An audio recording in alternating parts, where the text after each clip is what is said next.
Assalamualaikum warahmatullahi wabarakatuh. Perkenalkan, kami dari kelompok 1 yang beranggotakan saya Diodevan Alfianto dari absen nomor 8. Saya Ahmad Isfaktila dari absen nomor 1. Saya Jovita Rahmania dari nomor absen 16. Saya Samriani dari absen 9. Saya Hakamadang Prasetya dari nomor absen 13.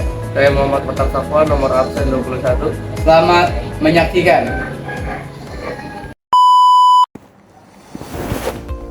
Yang pertama, ada kondisi sosial pada masa awal Orde Baru. Pada kejatuhan Soekarno, Orde Baru yang di bawah pimpinan Presiden Soeharto melakukan penindakan terhadap ideologi komunis dan kelompok yang dianggap sebagai terlibat dalam G30 SPKI. Pemulihan sosial dilakukan dengan pengendalian media dan pendidikan, serta memperkenalkan ideologi Pancasila sebagai dasar negara yang wajib diterima oleh seluruh rakyat. Dalam masa pemerintahan 32 tahun ini, Presiden Soeharto melakukan kebijakan di berbagai bidang, salah satunya kebijakan sosial budaya. Di antaranya yaitu, yang pertama, ada mencanangkan program keluarga berencana, atau yang disingkat dengan KB. Program ini dilakukan dengan menyuruh setiap keluarga memiliki 2 anak, dan jeda untuk kelahiran tiap anak adalah 5 tahun. Program ini dilakukan agar untuk menekan laju pertumbuhan penduduk yang ada pada Indonesia. Yang kedua, ada mencanangkan program wajib belajar. Presiden Soeharto mencanangkan program wajib belajar selama 6 tahun bagi siswa usia 7-12 tahun. Program ini dicanangkan untuk memberantas buta huruf dan meningkatkan pendidikan rakyat. Yang ketiga, mengendalikan media massa melalui SIUP, Surat Izin Usaha Penerbitan. Bila penerbit menulis artikel atau berita yang bertentangan dengan kebijakan pemerintah, maka SIUP dapat dicabut dan penerbitan tersebut dihentikan. Yang keempat, melarang kegiatan politik di kampus. Pemerintah membuat normalisasi kegiatan kampus NKK dan Badan Koordinasi Kemahasiswaan BKK tahun 1978. Dua kebijakan ini melarang kegiatan politik apapun di kampus dan para mahasiswa dipantau secara ketat. Yang kelima, melakukan pelarangan budaya Tionghoa.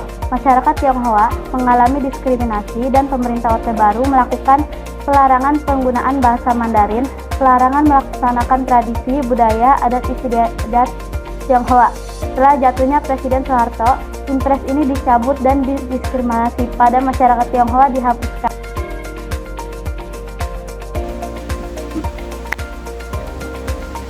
Yang kedua, kondisi ekonomi Indonesia menjelang awal pemerintahan Orde Baru sangat kurang baik, yaitu anggaran belanja negara lebih besar daripada pendapatan negara dan inflasi harga yang tinggi. Berikut kondisi ekonomi Indonesia menjelang awal pemerintahan masa Orde Baru. Yang pertama, pertumbuhan produk domestik bruto yang rendah. Yang kedua, laju inflasi yang tinggi. Yang ketiga, utang luar negeri terus bertambah. Dan yang keempat, investasi merosot tajam. Kelima, krisis pangan. Dan yang terakhir, keterpurukan infrastruktur. Adapun cara untuk mengatasi kondisi ekonomi tersebut, pemerintah melakukan kebijakan ekonomi sebagai berikut. Yang pertama, menyelamatkan ekonomi nasional. Yang kedua, mengatasi inflasi. Yang ketiga, mengamankan kebutuhan pokok rakyat. Yang keempat, melakukan pemulihan ekonomi makro dengan ekspor. Yang kelima, memperbolehkan pendirian bank swasta baru. Adapun program yang dijalankan pemerintah yaitu sebagai berikut. Yang pertama, pelunasan hutang luar negeri. Yang kedua, repelita atau rencana pembangunan 5 tahun. Yang ketiga, industrialisasi pertanian. Dan yang terakhir yaitu Undang-Undang Penanaman Modal Asing.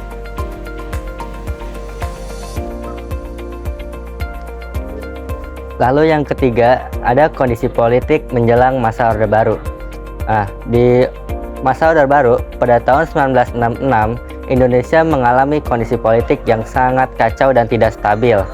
Lalu di akhir tahun 1965, itu ada peristiwa G30S yang dipimpin oleh perwira militer yang terkait dengan PKI. Ini mengakibatkan itu tewasnya 6 jenderal Angkatan Darat. Hal ini memicu ketegangan besar di kehidupan politik Indonesia.